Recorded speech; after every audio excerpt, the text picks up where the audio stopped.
هذا البرنامج برعاية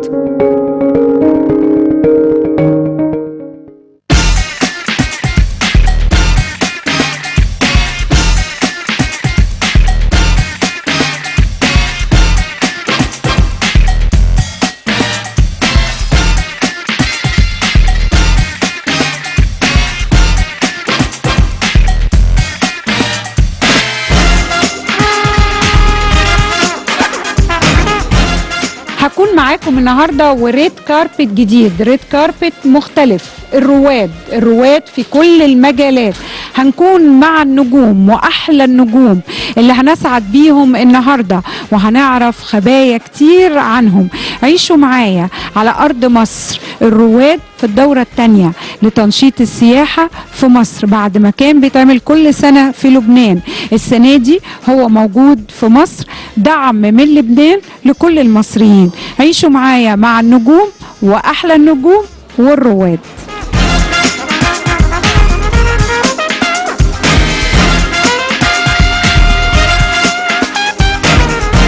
تحية كبيرة لكل الضيوف اللي موجودين. اسمحوا لي قبل ما نبدأ كلنا في أماكننا عشان نحتفل بليلة جميلة على أرض مصر. تحية كبيرة من نيل مصر لجبال الأرز في لبنان على إنهم نقلوا مهرجانهم هنا على أرض مصر لتنشيط السياحة. شكرا لبنان، شكرا المحبة الكبيرة اللي موجودة في قلوب اللبنانيين للمصريين. تحيا مصر وتحيا لبنان. ادخلوا مصر إن شاء الله آمنين، فمن دخل مصر فهو آمن، وهذا ما أكده فخامة الرئيس عبد الفتاح السيسي في أكثر من مناسبة قولا وفعلا. ولعل الإنجازات التي تحققت منذ توليه الرئاسة كانت من الحوافز التي دفعت بجائزة الرواد أووردز لإطلاق دورتها الثانية من أرض الكنانة. مساء لبنان، مساء مصر، تحيا مصر. السيد وزير الثقافة حلمي النمنم فليتفضل.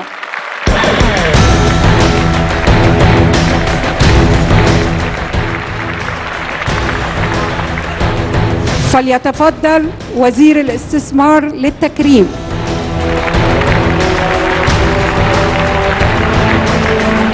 السيدة الوزيرة نبيلة مكرم، وزيرة الهجرة وشؤون المصريين في الخارج.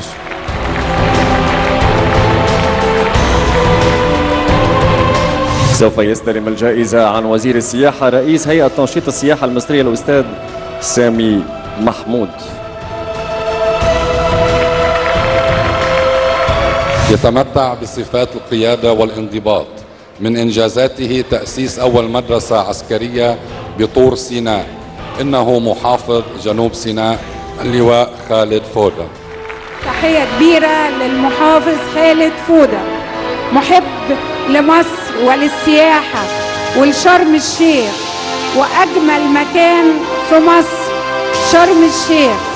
قدم العديد والعديد من الإنجازات على أرض شرم الشيخ.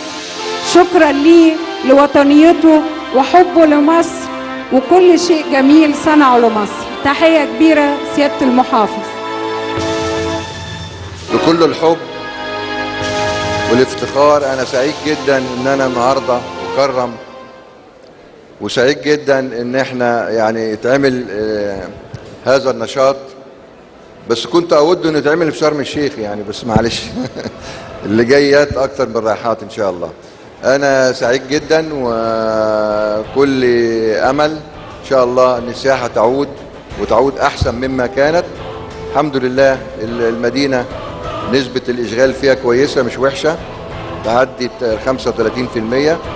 والحمد لله إخواننا العرب وأهالينا المصريين ملئين المدينة وعاملين زخم وشغل جميل، وإحنا سعداء بيهم، ونقول يا رب إخواننا يرجعوا بسرعة إن شاء الله. متشكرين. جمال سليمان ممثل هاون، نال الماجستير في الدراسات المسرحية قسم الإخراج المسرحي من جامعة ليدز. لعب الشخصية الرئيسية في عدد كبير من الأعمال التلفزيونية. التي شكل بعض منها علامات فارقة في رحلة دراما سورية. هو بطل التغريبة الفلسطينية وصلاح الدين وصقر قريش وربيع قرطبة وذكريات الزمن القادم. أبدع في الدور الصعيدي في حدائق الشيطان، وكان ناصر في صديق العمر والعراب. باختصار هو جمال سليمان. تحية للنجم العربي الكبير جمال سليمان. جمال سليمان اللي بنسعد بوجوده النهارده، وحشنا بجد. فتره طويله ما تقابلناش على قنوات النهار، وانا عارفه طبعا وقتك وعلى طول مسافر، ولكن سعيده ان انا بتقابل معاك النهارده في تكريم مهم، تكريم عربي.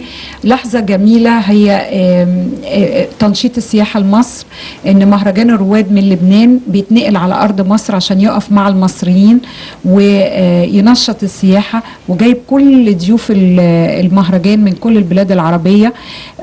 وانت طبعا كنجم عربي كمان داعم وواقف وموجود بتتكرم، وحلو ان احنا نشوف سوريا ومصر ولبنان والامارات كله بيحب مصر وعايز يعمل حاجة لمصر. اولا شكرا يا بوسي على التقديم الجميل، وانا سعيد بصراحة اني اكون موجود يعني في هذا الايفنت يعني، وسعيد ان اكون واحد من المكرمين، لانه يعني لما قريت قائمة الناس المكرمين الحقيقة انه الواحد يتشرف انه يبقى واحد منهم. طبعا انا بضم صوتي لصوتك يعني، وبشكر الاعلامية مريم علوف والناس القائمين على التكريم انهم يعني نقلوا الموضوع لمصر يعني، وده شيء جميل الحقيقة. هو حاجة حلوة لمصر وحاجة حلوة برضو للتكريم نفسه، وبديله بعد وآفاق يعني كبيرة. وانت عارفة يا بوسي ان مصر يعني بلد العربي اللي كلنا حريصين عليه لعدة أسباب. أولا المحبة، يعني العاطفة والمحبة وده بقى عمره سنين وله مليون سبب وسبب. والحاجة التانية ان احنا يعني في العالم العربي كله في وضع صعب جدا، فاحنا محتاجين انه الأعمدة الرئيسية يعني تبقى ثابتة، ومصر يعني واحد من أهم الأعمدة ويمكن العمود المركزي يعني في الوطن العربي والمنطقة. فاحنا يعني دائما نتمنى انه مصر تبقى واقفة على رجليها وتبقى يعني قوية، لأنه كلنا بنلتفت لمصر علشان مصر اللي توقف معانا الحقيقة. احنا يعني كلنا، انا بشوف ان احنا في النهايه كلنا شعب واحد، قلب واحد على كذا ارض، ولكن في النهايه احنا وده اللي بيبان من بالفن بالثقافه بكله، ده الحاجه اللي بتجمعنا، بنحس ان احنا فيها واحد. لكن حته ان الحدود ديت احنا لا تعنينا دلوقتي خلاص يعني. احنا كناس يعني نعمل في مجال الفن والثقافه يعني، الحدود دي مش بتاعتنا يعني، لا مالناش دعوه. احنا دلوقتي كلنا الامه العربيه والفيلم العربي. طبعا دايما بنبقى واقفين بالمطار ومنتظرين الختم، لانه احنا يعني كفنانين عرب وكمثقفين عرب يعني كل واحد فينا بيشعر انه يعني مش بلده فقط اللي بتعنيه، وانما باقي البلاد يعني. انا بطلب ان الفنانين يكون معاهم باسبورات ما ياخدوش تاشيره، لان انتوا نجوم الوطن العربي كله. ما تقدرش تقول جمال سليمان السوريين بس اللي بيحبوه، لا السوريين والمصريين، وانت بتشتغل في مصر وفي سوريا وفي الامارات وفي لبنان وفي كل البلاد. ما نقدرش نقول اي اسم يعني فنان على ارض بلده بس، فانتوا ملك الوطن العربي كله. فلازم بخاطب واناشد المسؤولين ان النجوم العرب ما ياخدوش تاشيرات دخول يعني لاي بلد عربي، لان هم يعني محبتهم في كل الوطن العربي.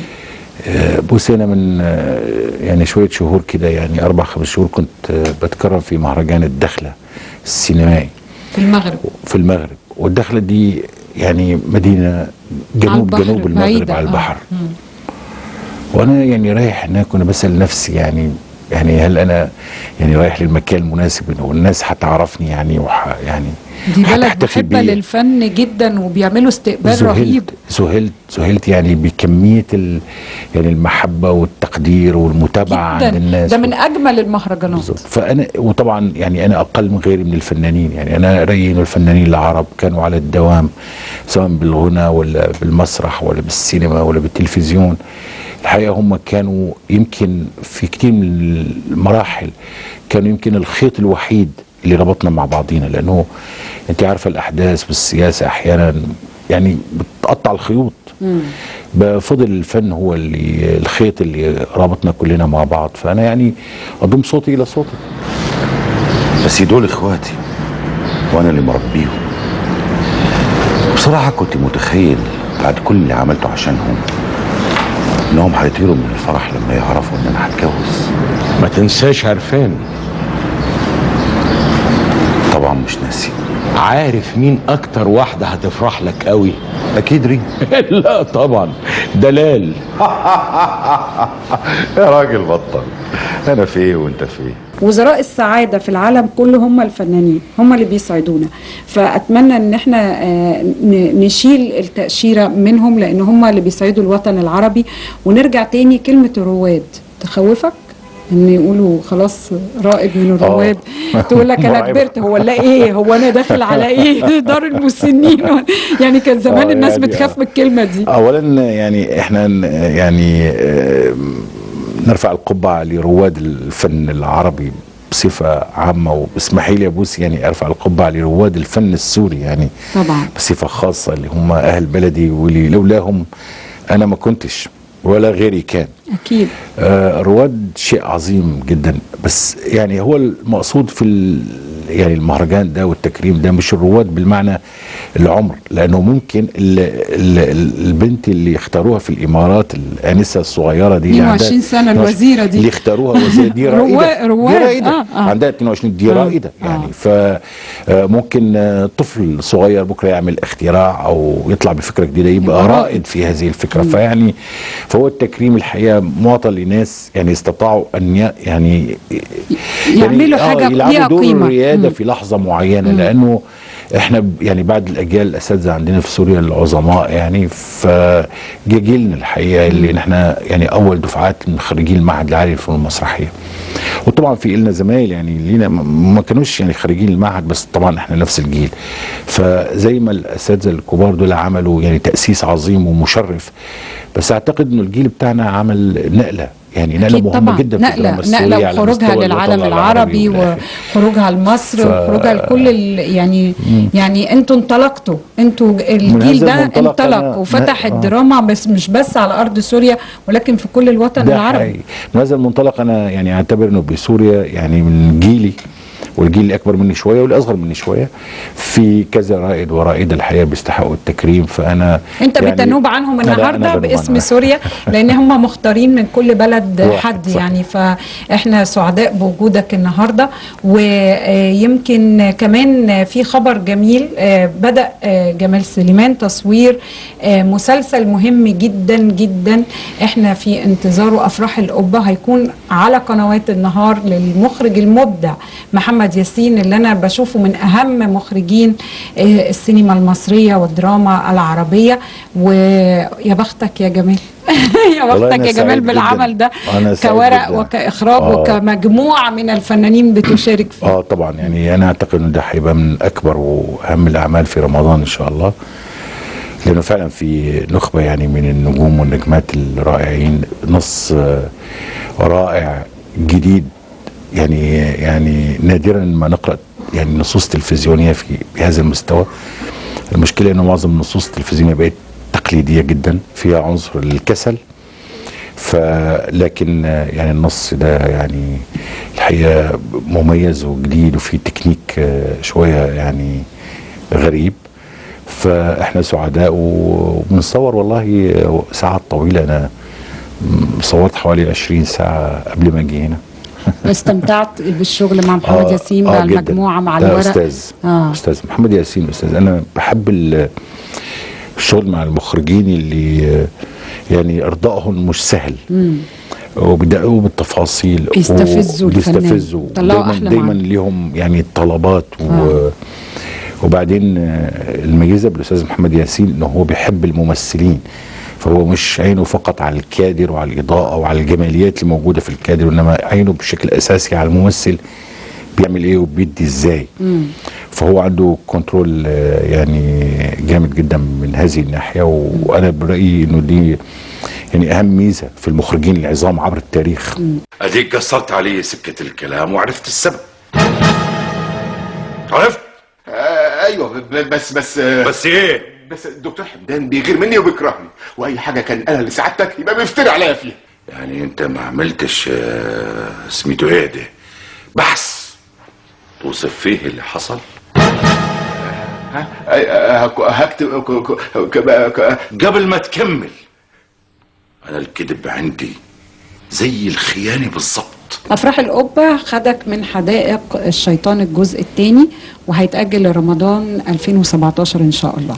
هتتفرغ بس لافراح القبه السنه دي. والله هو مش حكايه خدني مسلسل حدائق الشيطان واجه يعني صعوبات في التوزيع السنه دي، في يعني شويه المناخ العام مش مشجع، يعني انخفض عدد الاعمال اللي يعني داخله فعليا في التصوير، في شويه مناخ مش ايجابي يعني. فنزل عدد الاعمال المنتجه السنه دي بشكل كبير، لكن هيكون بس افراح فقط افراح ان شاء الله. ما فيش حاجه في سوريا، فيش حاجه في الخليج، في لبنان؟ لا انا صورت، احنا عملنا جزء ثالث لمسلسل سوري عملناه من زمان اسمه اهل الغرام. عملنا منه سيزن السنه دي 30 حلقه بس. هو بقى كل 5 حلقات حكايه.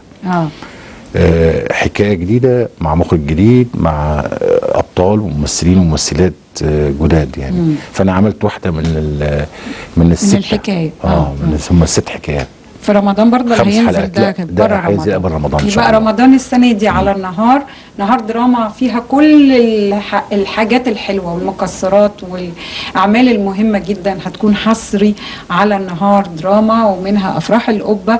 منورنا المبدع جمال سليمان، رائد من رواد الفن العربي اللي بيكرم النهارده في مهرجان الرواد. مبروك، وفي انتظار نحتفل ان شاء الله بعد رمضان بافراح القبه ان شاء الله. شكرا يا بوسي. تحية كبيرة للنجمة العربية اللبنانية كارمن لوبوس.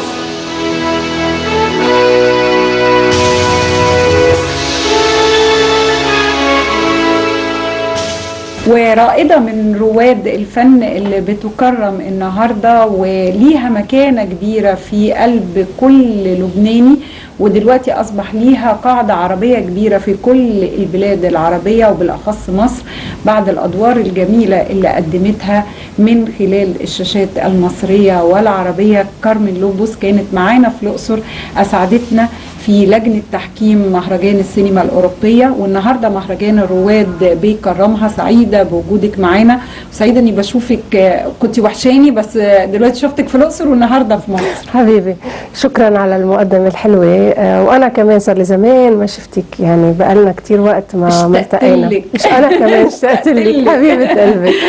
كارمن، اسمحي لي باسم كل المصريين أشكركم كلبنانيين إن أنتوا النهاردة بتنقلوا المهرجان الكبير ده اللي كنتي ضيفة شرف ليه السنة اللي فاتت في لبنان، وكنا معاكي على أرض مصر لدعم السياحة وتنشيط السياحة. طيارات جايبة لبنانيين كتير جدا، عدد كبير من اللبنانيين موجودين على أرض مصر علشان يعني يقفوا مع تنشيط السياحة ويقام المهرجان هنا في مصر. شايفة الفكرة دي ازاي وانتوا كلبنانيين هنا والتواجد بتاعكم ده من خلال المهرجان؟ يعني أنا سعيدة كتير إنه المهرجان الدورة الثانية موجود بمصر، لأنه كلنا بنعرف مصر أم الدنيا، وإن شاء الله بترجع مصر بتوقف على إجريها وبتزدهر أكثر من قبل بكل الأصعدة وبكل على كل النواحي. يعني إن شاء الله السياحة يعني المشكلة كمان بتصير بالنسبة للي عم بيصير بالوطن العربي. كمان التأشيرة يعني في التأشيرة في مشاكل، مرات عم نتأخر لحتى ناخد تأشيرة. فكمان بتمنى على وزير السياحة انه التأشيرات الفيز يسهلوا لنا اياها للبنانية يعني شوي. كأنك قاعدة معايا في اللقاء مع جمال سليمان، انت طبعا كنت على الريد كاربت واحنا بعيد بنصور في حته ثانيه، ما سمعتيش لقائي مع جمال. احنا عملنا قبل ما تخشي علينا وده توارد افكار يا جماعه، او دي بقى حاله لازم نطالب بيها. انا وجمال كنا بنناشد ان الفنانين ما ياخدوش تاشيره لاي بلد عربي، لان انتوا ملك البلاد العربيه. فانت لسه بتقولي الجمله ديت واحنا بنطالب بيها، فواضح انها مشكله كل الفنانين.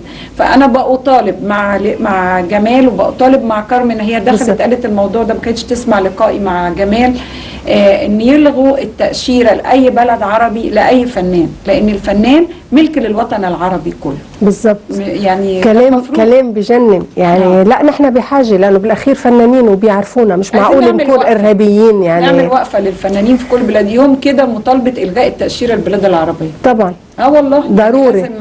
انا هتحمس وهتكلم مع الفنانين ونعمل وقفه في كل وضروري. وبما انه كمان غير التاشيره الفيز، لازم هيدا ضروري بكل الوطن العربي وخاصه بمصر نلغي الضريبه على الفنان يعني، او على الممثل اللي عنده بطاقه نقابه.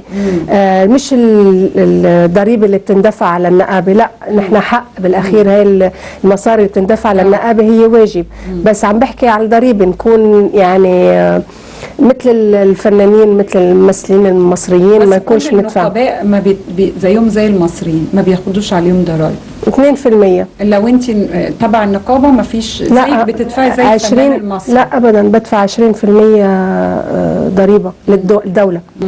يعني انا عشان إن اللي هم خارج النقابه بيدفعوا 20%، لكن اللي جوه النقابه زيهم زي الفنانين المصري. هنسال اشرف زكي ونشوف بالظبط، لانه بقالي زمان وسالت. فانا بدفع 22%، يعني 2 للنقابه و20% للدوله. هنشوف ده مع الدكتور اشرف زكي والله يا ريت، عشان محب للفن والفنانين في المنطقه العربيه كلها. يا ريت. مساء الخير فخامتك. اهلا كريم. حبيت خبرك انه الجنرال نجم هو وفريقه وصلوا المطار ولحظات ورح يغادروا جبلين. شكرا، وشكرا على مجهودك بالمفاوضات. بالعكس، هذا واجبي فخامتك. انت اشتغلت لفتره مع الرئيس الراحل، كنت اقرا؟ الحقيقه فاجأتيني بسؤالك، بس اسمحي لي احكي لك بصراحه. اكيد. ونرجع تاني لكلمه رواد، تسعدك ولا تقلقك؟